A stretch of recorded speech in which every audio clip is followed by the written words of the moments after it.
Salut à tous, je fais une vidéo qui va être plutôt courte. Je savais pas trop comment lister mon propos, alors j'ai juste mis ma caméra et je me suis mis en costume, bien que j'ai pas mis de chemise. Voilà. Je fais cette vidéo principalement pour ma communauté de jeux de rôle en ligne. Mais partagez-la massivement à vos amis, voilà. Alors ça s'adresse surtout aux vraiment débutants, ceux qui ont probablement jamais fait de jeu de rôle ou qui ont très peu d'expérience, autant MJ que joueur. Alors je vais vous donner quelques astuces, on va dire de savoir-vivre et de enfin, pour qu'une séance se déroule bien, tout simplement. Et dans une deuxième partie, je vais vous parler des différents niveaux de RP que vous pouvez avoir. Voilà. Alors, bien sûr, c'est mon opinion. Vous en faites ce que vous voulez, mais je vous la partage de mon expérience. Voilà. Ça pourra vous être très utile pour commencer. Je pense que si vous débutez, c'est bien que votre MJ fasse ce qu'on appelle un, un contrat social, donc qui mette les bases de comment il va me jeter et faire un contrat avec vous. Ça veut dire ce qu'il va autoriser et ce qu'il va pas autoriser. Principalement, est-ce qu'il va être plutôt libre dans dans ses descriptions et tout, et il va pouvoir parler de choses disons, plus ou moins tabou et plus ou moins pour adultes, c'est-à-dire violence extrême, torture, sexe, ou alors il va faire plutôt il va édulcorer un peu ses propos, on va dire. Ça, c'est un point important. Il faut que tout le monde soit d'accord et tout le monde soit au même niveau sur ça. Donc, bien sûr, ça dépend des univers. Il y a des univers où ça se prête et des univers où ça se prête pas. Mais voilà. Première chose. Deuxième chose, je pense que tout ce qui est disponibilité, c'est un peu un contrat social que vous allez faire avec vos joueurs, à savoir qu'est-ce qu'on fait quand on a prévu une séance de jeu de rôle, mais ben il manque une personne. Alors voilà. Donc mon avis personnel, c'est que bah, si vous avez un groupe de par exemple 5 joueurs, s'ils sont 4, bah, vous faites jouer quand même. Tant pis pour celui qui est pas là. J'ai envie de dire les absents ont toujours tort. Si vous jouez IRL, c'est suffisamment compliqué de trouver une date. Alors si en plus il y en a un qui ben, ne peut pas, voilà, ça serait dommage de ne pas jouer quoi. Bien sûr c'est mieux quand il y a tout le monde. Voilà, c'est mon avis. Ou sinon, vous faites un contrat social qui dit tant qu'il n'y a pas tout le monde, on joue pas. Même si ça vous fait pas jouer pendant 2 mois, par exemple. À vous de choisir. Euh, c'est plutôt le MJ qui choisit, mais c'est bien de faire un peu de démocratie et d'en discuter avec les joueurs pour que tout le monde soit au courant et d'accord.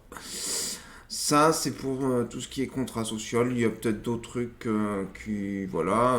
Si vous jouez en ligne, ben, un contrat social, ça va être peut-être est-ce que vous autorisez la caméra, est-ce que vous autorisez d'être filmé, est-ce que voilà. Contrat social, qu'est-ce qu'on peut mettre aussi en vidéo? Voilà, que le MJ exige que vous ayez un bon micro et que votre voix ne bug pas toutes les 5 minutes parce que c'est franchement très relou, voire injouable. Voilà pour peu le contrat social. Et après, on va parler de, ouais, je sais pas comment appeler ça, mais le savoir-vivre, bien que ça soit plus une habitude à prendre. Et il y a des petites techniques comme ça que je vais vous donner. Donc, bah, le jeu de rôle, c'est un jeu qui se joue en groupe. Et donc, c'est bien d'avoir un peu de savoir-vivre pour quand on est en groupe. Qu'est-ce que j'entends par savoir-vivre? Ça veut dire principalement, je ne coupe pas la parole quand il y a un autre qui parle. Voilà, premier point. Deuxième point, je vais revenir sur le premier. Peut-être que ce que je vais appeler le temps de parole, c'est-à-dire que ça c'est plutôt le MJ qui va jouer, mais les joueurs vous devez en prendre conscience aussi et jouer le jeu.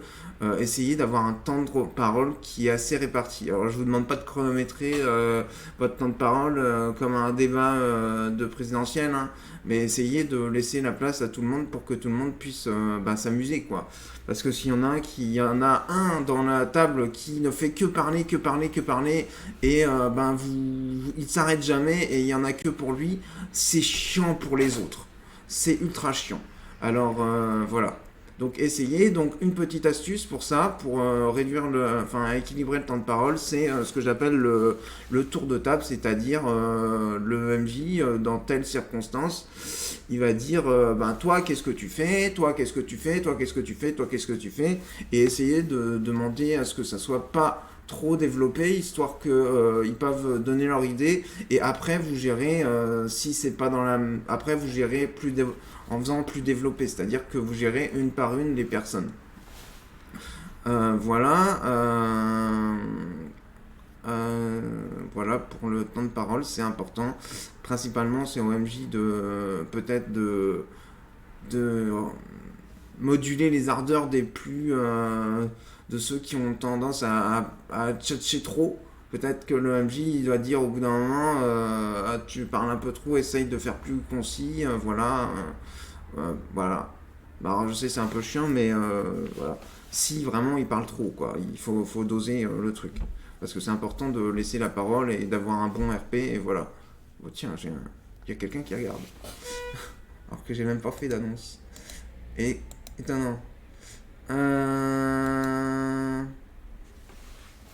Voilà. Qu'est-ce que je veux dire aussi oui. Alors, les scènes où il n'y a qu'un personnage ou un groupe de personnages qui jouent. Alors vous avez deux manières de faire, soit vous dites les joueurs sont assez matures et ont assez d'expérience pour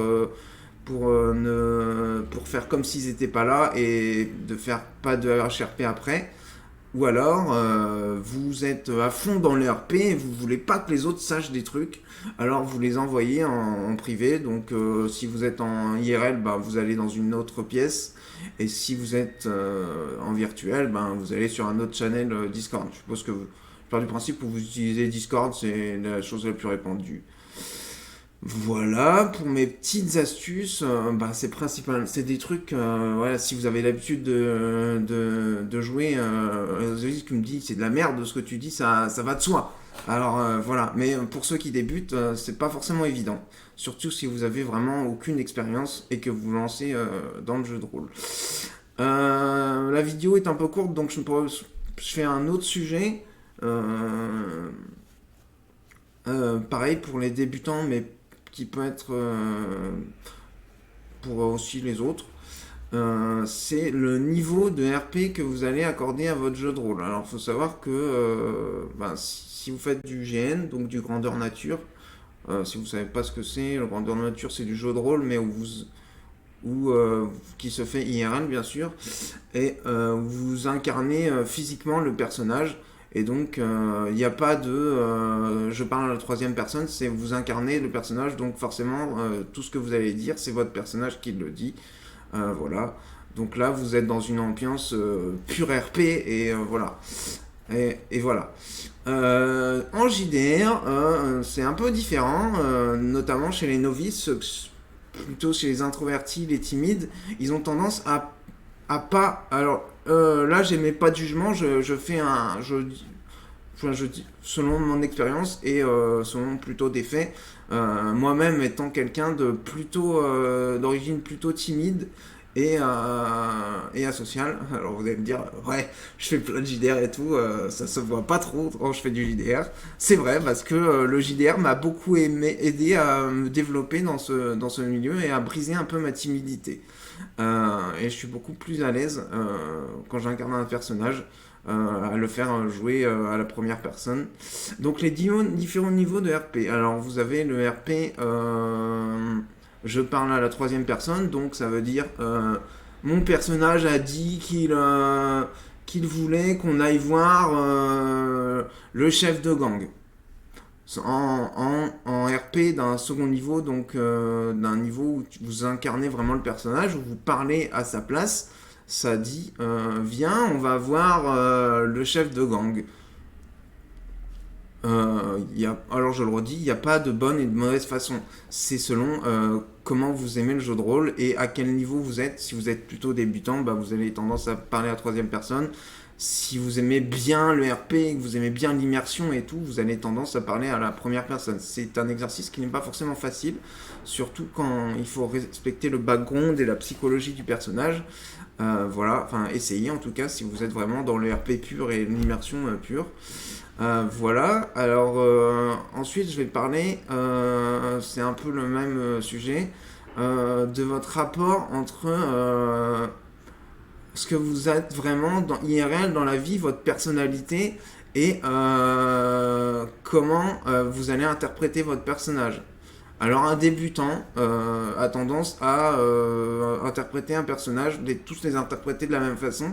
C'est-à-dire que si c'est quelqu'un de très charismatique et qui adore tchatcher, il va tendance à tchatcher même s'il a fait un barbare comme ça qui parle pas beaucoup. C'est absolument normal, ne vous inquiétez pas, vous débutez le jeu de rôle, c'est normal, ne vous inquiétez pas, faites-vous plaisir, jouez comme vous pouvez. Mais si vous pouvez jouer à un autre niveau, c'est-à-dire de vous mettre dans la peau de votre personnage et de vous adapter à sa psychologie et son charisme et tout. Donc c'est bon pour tout ce qui est parole, mais c'est bon aussi pour tout ce qui est réflexion. C'est-à-dire que si votre personnage, je reprends l'exemple du barbare, bah il va être pas intelligent, c'est pas lui qui va établir des stratégies, quoi. Donc c'est bien. Alors au début, ben voilà, faites des stratégies HRP et tout, il n'y a pas de souci. Donnez des idées à vos coéquipiers qui sont plus stratèges et on pourra dire que c'est eux qui ont eu l'idée, il n'y a pas de souci. Mais si vous êtes dans un mode plus avancé, full RP, on est plus sur voilà, est-ce que mon personnage il aurait cette idée là, est-ce qu'il a les compétences sur la fiche et sur son BG pour dire de telles idées.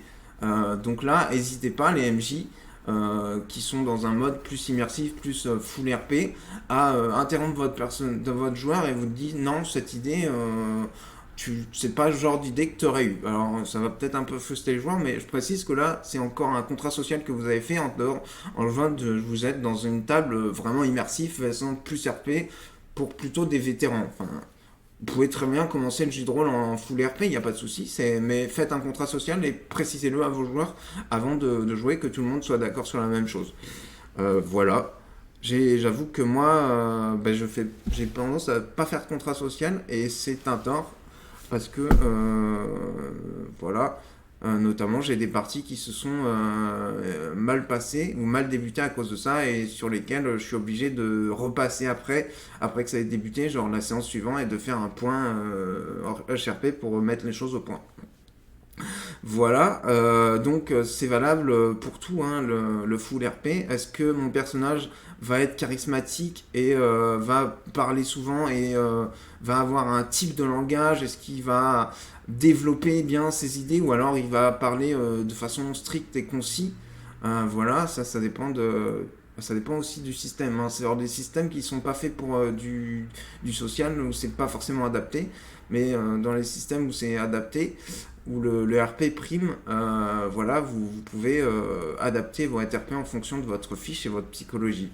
Là, c'est vraiment pour ceux qui jouent au niveau les plus poussés. Voilà. Alors, il n'y a pas de bien, il n'y a pas de mal. Jouer avec votre niveau. Le principal, c'est de s'amuser, mais que tout le monde essaye de jouer sur le même niveau. Alors, si vous avez une table composée de joueurs novices et vétérans, ça va peut-être être un poil compliqué.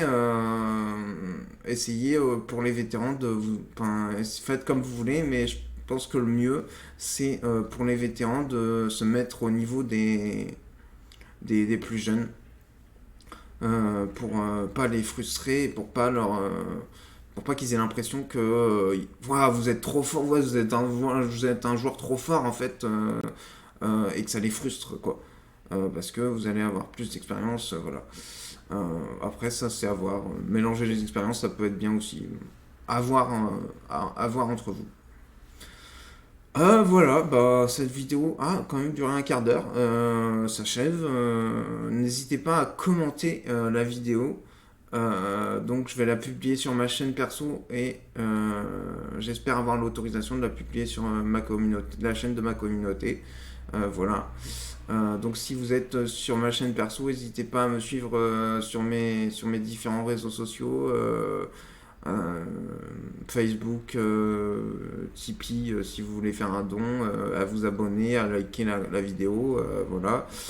Et si vous êtes sur la chaîne de Virtua JDR, abonnez-vous à la chaîne Virtua JDR et likez, donc commentez la vidéo hein, si vous n'êtes pas d'accord ou s'il y avait d'autres astuces pour les débutants ou pour les confirmer que vous avez partagé. Voilà. C'est un réseau social, hein, YouTube, donc n'hésitez pas à commenter, c'est vachement plus sympa quand même. Voilà, j'espère que ça vous aura plu et que ça vous aura été utile. Et n'hésitez pas à partager très largement, surtout si vous avez des nouveaux joueurs et que vous savez pas trop comment aborder le sujet. Ça peut être un peu délicat, notamment si vous êtes un peu timide. Voilà, je peux comprendre. Montrez-leur cette vidéo, ça sera peut-être plus simple pour vous. Voilà, j'espère que ça vous aura aidé. À bientôt.